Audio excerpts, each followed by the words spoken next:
What's going on? Vincent Rapisardi, BigBlueUnbiased.com. Thank you to those who've liked, comment, and subscribed. I really appreciate you guys.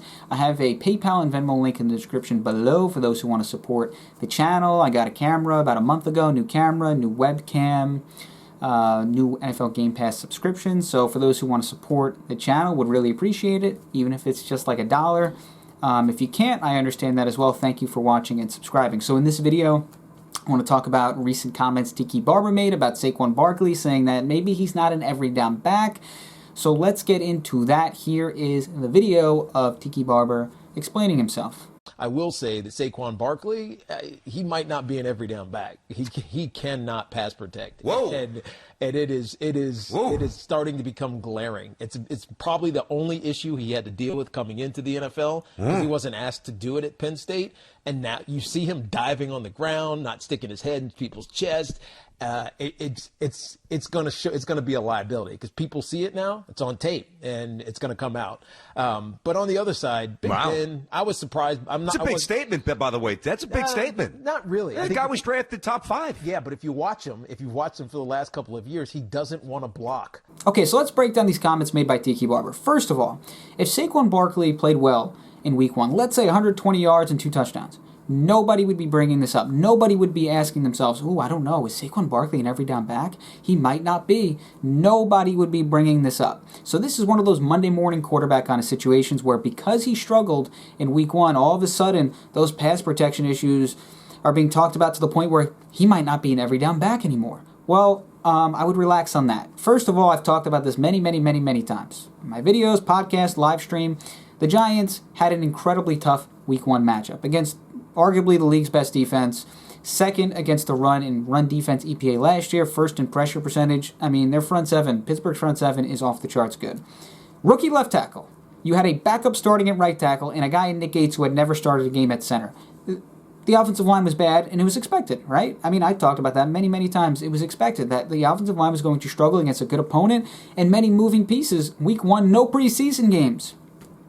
So that's where I want to start. If Saquon Barkley played well, this wouldn't even be a topic. Also, you want a playmaker like Saquon Barkley on the field as often as possible. This was a guy who in his rookie season led the entire NFL in yards from scrimmage. Last year, he was 11th in that category, and he missed 3 games. He had a higher yards per touch last year than Kamara and Ezekiel Elliott, and most would consider it a down year for Barkley. Statistically, it was compared to his rookie season, so this is one of the best playmakers in the NFL. And maybe they can still find an opportunity to put him in the slot or maybe even out on the perimeter, let's say in a third down situation with Deion Lewis or Wayne Gallman in the backfield.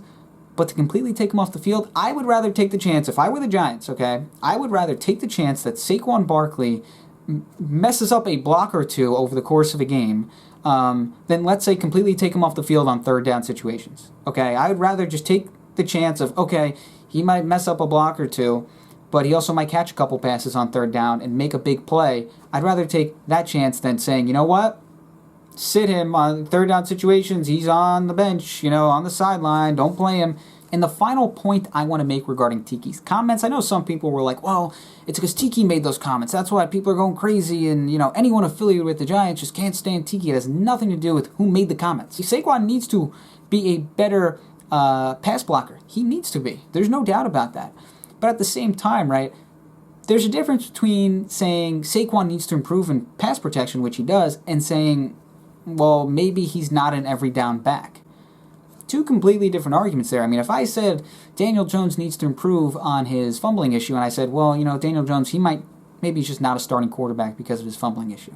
2 completely different things there. So I think that's important to note in this discussion. That's something I had to kind of talk about on Twitter, like, okay, yeah, he's right that Saquon needs to get better in pass protection, but he's not an every down back. We're talking about a guy who led the league in yards from scrimmage in his rookie season. I mean, this is one of the most talented players in the NFL. Give him as many opportunities as possible to make plays, especially in a pass-oriented league. So that's all I got. Vincent Rapisardi, BigBlueUnbiased.com. Thank you to those who've liked, comment, and subscribed. I really appreciate you guys. Make sure to turn notifications on so every time I post, you get a notification, and you can come join in on the conversation. Again, Venmo and PayPal links in the description below. Anyone that supports, I would really appreciate that.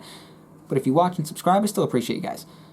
Also, podcast link in the description below. You can follow me on Twitter at Vince Rapisardi. Thanks again, Vincent Rapisardi, Big Blue on Bias.com.